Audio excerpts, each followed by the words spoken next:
এইভাবে একবার বানিয়ে নিন বিউলির ডালের মুচমুচে বড়ার এই রেসিপিটি। তার জন্য বিউলির ডাল 4 থেকে 5 ঘন্টা ভিজিয়ে রেখেছিলাম। এবার এটা জল ছাড়া বেটে নিয়েছি। এবার একটা চপারের মধ্যে আদা, কাঁচা লঙ্কা ও কারি পাতা চপ করে নিতে হবে। এবার এই ডাল বাটার মধ্যে চপ করে নেওয়া আদা, কাঁচা লঙ্কা ও কারি পাতার পেস্ট, স্বাদ অনুযায়ী লবণ,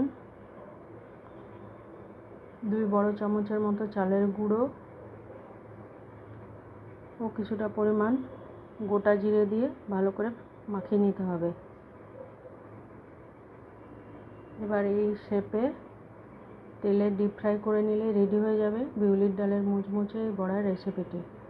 আমি এখানে টমেটো গার্লিক চাটনি বানিয়েছিলাম, তার সাথে সার্ভ করেছি।